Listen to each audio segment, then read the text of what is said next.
ज्ञान उधति अरु ज्ञान घन सदगुरु शंकर रूप, नमो नमो बहुबारही सकल सपूजन भू। धर्म अनुरागियों को तथा भक्तगणों को मेरा हार्दिक नमन। सत्संग योग में गीता में आया है शब्द आहार निंद्रा भय मैथुनश्च सामान्य एतत पशु भी नरानाम ज्ञानम नरानाम अधिकम विशेष्यो ज्ञानहीनाम पशु भी समाना। अर्थात आहार निंद्रा भय तथा मैथुन ये सब विषय पशुओं और मनुष्य में एक ही समान है, यानी कुछ भी प्रभेद नहीं है। केवल ज्ञान लाभ करने पर ही मनुष्य पशु के से श्रेष्ठ हो सकता है। सूत्राम स्पष्ट प्रतीत होता है कि ज्ञानहीन मनुष्य पशु के समान है, अर्थात पशु है। स्पष्ट हो गया ये शब्दों से। तो ज्ञान प्राप्ति करने के लिए क्या है? गुरु के शरण में जाएं, छल कपट रहित होकर पूर्ण श्रद्धा युक्त होकर के गुरु के शरण में जाएं, तभी ज्ञान होगा। और जब ज्ञान होगा तभी आप पशु से श्रेष्ठ हो जाएंगे। ज्ञान से ही लौकिक और अलौकिक आप सुख और समृद्धि प्राप्त करने में, सुख और परम सुख प्राप्त करने में आप सामर्थ्यवान हो जाएंगे। तो बिनु गुरु नर भव तरई न कोई, जौ हरि बिरंचि शंकर क्षम होई। ब्रह्मा विष्णु महेश के समान हो जाएं आप, लेकिन बिना गुरु का कोई भी नर भवसागर पार नहीं कर सकता है। अतः गुरु की शरण में जाना अति अनिवार्य है, सर्वोपरि कार्य है। अब जो है प्रातःकालीन नाम कीर्तन होना चाहिए। अव्यक्त अनादि अनंत अजय अज आदि मूल प्रमातम, जो ध्वनि प्रथम स्फुटी पराधरा, जिनसे कहिए अस्फोट है सो है अस्फोट। वही उदय गीत वही ब्रह्मनाद शब्द ब्रह्म ओम, वही अति मधुर न प्रणव ध्वनि धार। वही है परमात्म प्रतीक, वही प्रभु का धनात्मक नाम। वही है सार शब्द सत शब्द, वही है सत चेतन व्यक्त। वही व्यक्तों में व्यापक नाम, वही है सर्वव्यापन ध्वनि राम। वही सर्वकृषक हरि कृष्ण नाम, वही है परम प्रचंड निशक्ति। वही है शिव शंकर हर नाम, वही पुनि राम नाम है गुण। वही है यकथ अगम पूर्ण काम, वही स्वर व्यंजन रहित अघोष। वही है चेतन ध्वनि सिंधु अदोष। वही है एक ओम सतनाम, वही ऋषि सेवित प्रभु का नाम। वही है एक ओम सतनाम, वही मुनि सेवित गुरु का नाम। वही भजो ओम ओम प्रभु नाम, यही भजो ओम ओम महि नाम। वही सदगुरु महाराज की जय, सदगुरु महाराज की जय।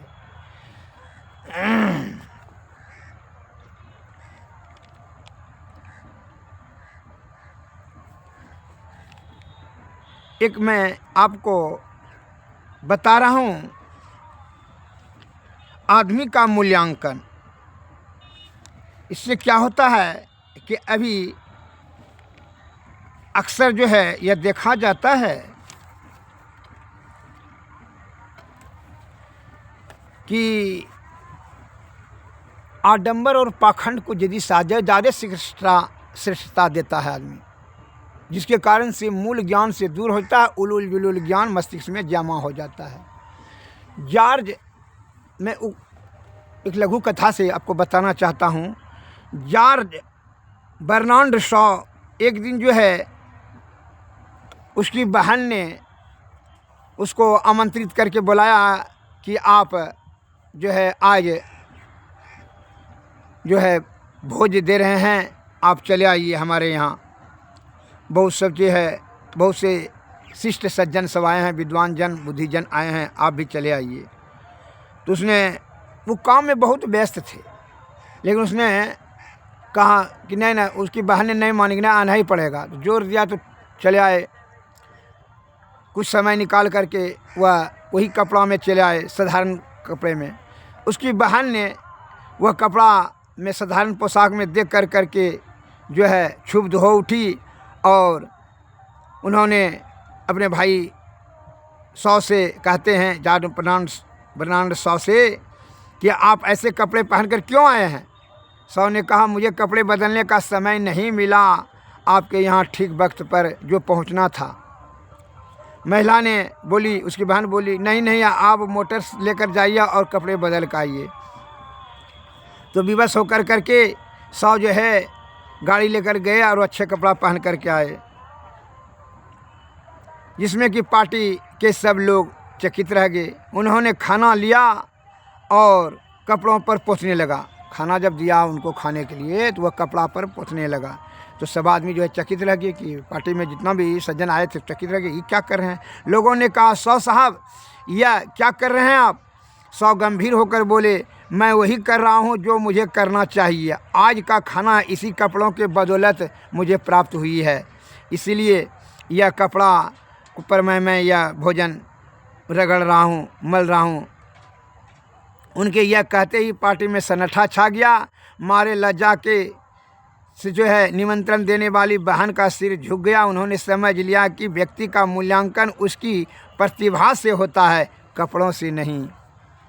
अतः आडंबर और पाखंड का परित्याग करके मूल ज्ञान को आप स्थिर रखिए मस्तिष्क में। उलूल जुलूल से ज्ञान भर देंगे, विषय भोग का में आसक्ति होकर के लोभ मोह मद अहंकार तृष्णा भय क्रोध ईर्षा से जो सद्बुद्धि वहाँ कहाँ से ठहरेगा? और सद्बुद्धि नहीं होगा तो सुख और शांति या समृद्धि कहाँ से मिलेगा आपको? इसलिए शुद्ध चित्त आत्मा से पवित्र कार्य करें और छल कपट आडंबर से दूर रहें। विषय भोगी से जो है बचें, वह हमेशा विषय की तरफ ही आपको धकेलेगा, जिससे कि आपका जीवन कष्ट में डाल देगा। अब जो है इसीलिए इसके लिए श्रेष्ठ ज्ञान प्राप्त करने के लिए लौकिक और अलौकिक अगर सुख समृद्धि प्राप्त करना चाहते हैं तो सद्गुरु के शरण में जाएं। और जाकर के क्या करना चाहिए, उन्होंने उनका विनती करें और क्या कहें, श्री सद्गुरु की सार शिक्षा याद रखनी चाहिए। यति अटल श्रद्धा प्रेम से गुरु भक्ति करनी चाहिए। मृगवारी सम सब ही प्रपंच मिसय सब दुख रूप है। निज सूरत को उनसे हटा प्रभु में लगाना चाहिए। अव्यक्त व्यापक व्याप पर जो राजते सबके परे, उस अज अनादि अनंत प्रभु में प्रेम करना चाहिए। जीवात्मा प्रभु का अंश है, जस अंश नभ को देखिए। घट मट पर पंचन जब मिटे नहीं अंश कहना चाहिए। ये प्रकृति द्वय उत्पत्ति लय होवे प्रभु की मौज से। ये आजा अनाध्या स्वयं है हरगिज न कहना चाहिए। आवागमन सम दुख दूजा है नहीं जग में कोई। इसके निवारण के लिए प्रभु भक्ति करनी चाहिए। जितने मनुष्य तन धारी है प्रभु भक्ति कर सकते, तभी अंदर बाहर भक्ति कर घटपट हटाना चाहिए। गुरु जाप मानस ध्यान मानस कीजिए दृढ़ साध कर, इसका प्रथम अभ्यास कर शुद्ध करना चाहिए। घटतम प्रकाश वह शब्द पट त्रय जीव पर हैं छा रहे। कर दृष्टि अरुधन योग साधन ये हटाना चाहिए।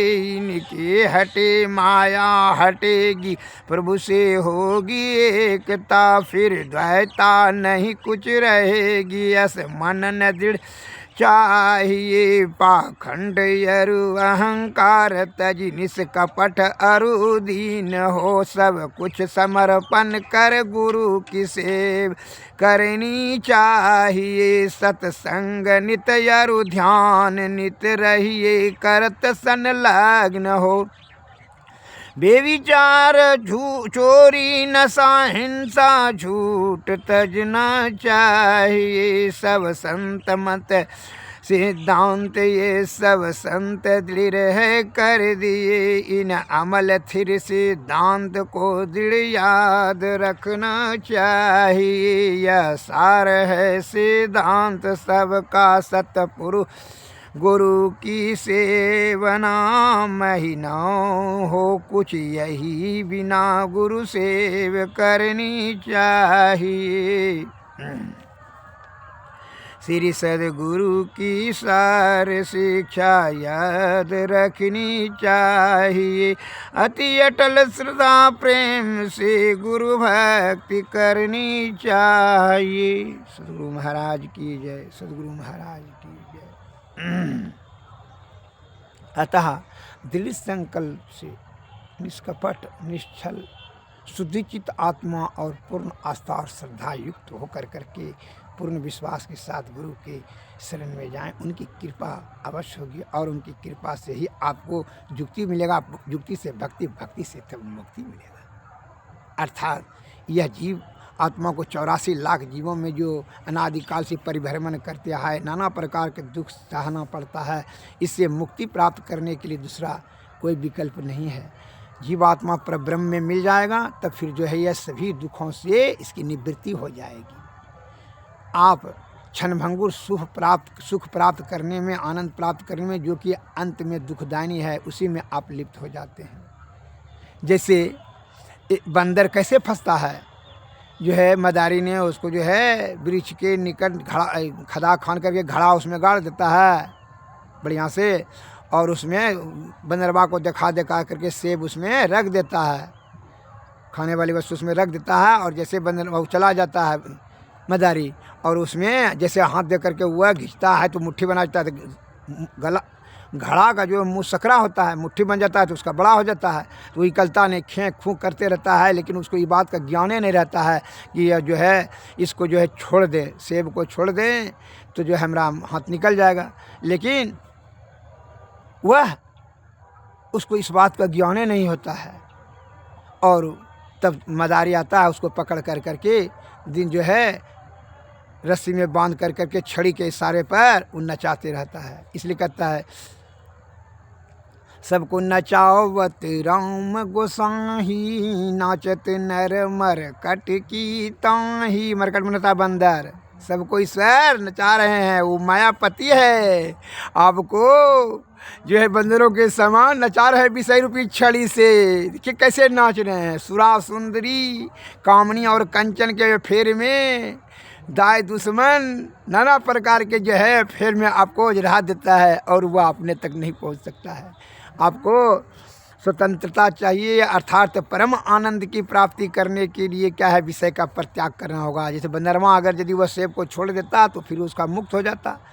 लेकिन आप जानते हैं, बंदरवा जानता है कि मदारी आएगा हमको पकड़ करके जो है ना बड़ा कष्ट देगा और नचाएगा, छड़ी देगा, छड़ी के सारे पर हमको नाचना होगा, बंदरवा के जो है गुलामी करना होगा। उसी प्रकार यह जीव आत्मा को जो है आप क्या कहते हैं, लोभ मोह मद अहंकार तृष्णा भय क्रोध ईर्षा, एक काम रूप रस गंध शब्द और स्पर्श, ये सब विषय में जो है ना आप जानते हैं कि ये तो दुखदायी है।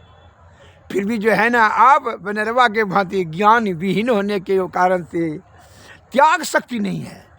जानते तो आप ही हैं कि यह जीवात्मा जो है बड़ा कष्ट होता है शरीर में, लेकिन फिर बंदरवा जानता है कि मदारी आएगा पकड़ कर नचाएगा, तो पर भी वो छोड़ देता है, छोड़ने का उसको ज्ञान है। उसी प्रकार विषय का परित्याग करेगा। आप सोचा अच्छा मरबे तो जब बूढ़ो होबे तो करबे करबे करबे करते करते करते आपका समय जो है ना शक्ति रहता है ना बुद्धि रहता है, और शरीर आपको जो है ना जर्जर हो जाता है। तब फिर ईश्वर भक्ति कहाँ से? मानस जप, मानस ध्यान, दृष्टि दृष्टासन सूरत शब्द योग आप कैसे कर पाएंगे? तो जो है ईश्वर प्राप्ति ही कर नहीं सकते हैं। अतः उसका दुर्गति क्या होता है कि मरने के समय में विषय ही जो है आदत है, विषय का है, स्मरण करते हैं, जो जिसके कारण से ये जीवात्मा फिर जो है 84 लाख योनि में प्रवेश कर जाता है और फिर दुख उठाते रहता है। अतः अब ये ही इसलिए हमारे गुरु महाराज कहते हैं कि जो है ये समय बड़ा कीमती है, ये समय का जो है प्रयोग करें। अब जो है आरती किया जाए।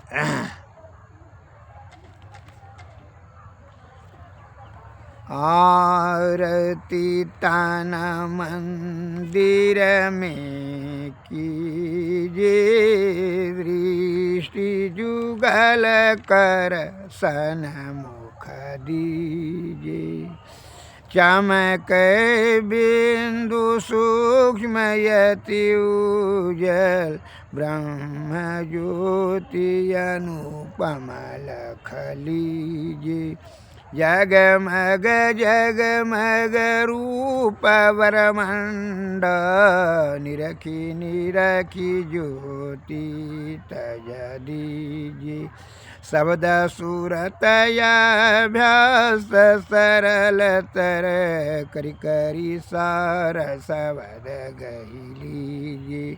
ऐसी जुगति कयागढ़ त्यागी, भव भ्रम भेद सकल मल छीजी। भव खंडन यारति यह निर्मल, करि मैं ही अमृत रस पीजे। आरती तन मंदिर में कीजे, दृष्टि जुगल कर सन्मुख दीजे। श्री सद्गुरु महाराज की जय, श्री सद्गुरु महाराज की जय। सद्गुरुवे नमः, सद्गुरुवे नमः। नमस्कार।